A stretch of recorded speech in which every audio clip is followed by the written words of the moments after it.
मुलं आलेले आहेत, ऐकायला आलेले आहेत, ते कसे आहेत, त्यांच्यासोबत बोलायचं आपल्याला.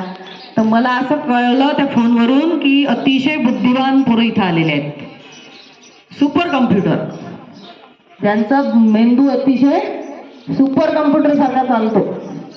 आणि असंही पण समजलं की श्रवण पण खूप चांगले करतात. श्रवण म्हणजे काय? ऐकणं. ऐकणं खूप चांगलं आहे. ज्याचं ऐकणं चांगलं आहे, पहा देवानं 2 काय दिलेले आहे? कान. आणि बोलायला मग देवाला हे आहे ना, बुद्धी आहे ना आपल्यापेक्षा चांगली. तर त्याने 2 कान दिले म्हणजे कशासाठी? की जास्त ऐका आणि कमी बोला. मग मला समजलं की श्रवण खूप चांगलं आहे. म्हणजे एकदा ऐकलं की त्यांच्या पूर्ण डोक्यात शिरते म्हणून येते, आहे ना? बरोबर आहे? एकदा ऐकलं की एकदम डोक्यात शिरते. तर मी आता जे बोलणार आहे ते सगळं तुम्हाला काय करायचं आहे? 100% आहे ना तुम्ही इथं, आहे ना? जीवन कुठे असते? जीवन जगणं, जीवन कुठे असते? इथे, या क्षणात. कालचं आपल्याला गेलं, आता मागचा क्षण गेला, पुढचा क्षण माहित नाही आपल्याला. बरोबर आहे? पुढं काय माहित नाही. माहित आहे का कोणाला? नाही. मग आपलं जीवन कुठे असते? आत्ता आणि इथे. कुठे असते? आत्ता.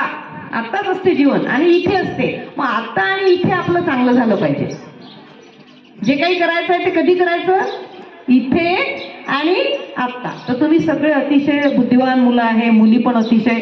महाराजांनी जरी रागवलं असेल तरी पण ते प्रेमानं रागवलं की बरोबर त्यांना सवयी लागल्या पाहिजे. बरोबर आहे? तर आपण आता मी बोलायला सुरुवात करते.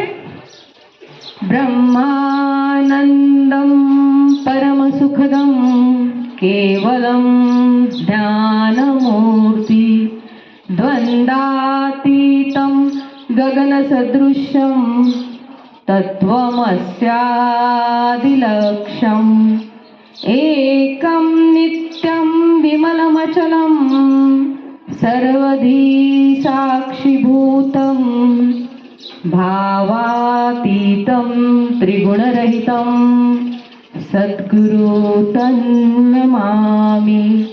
गुरुर्ब्रह्मा गुरुर्विष्णू गुरुर्देव महेश्वरा गुरु साक्षात परब्रह्म तस्मै श्री गुरवे नमः.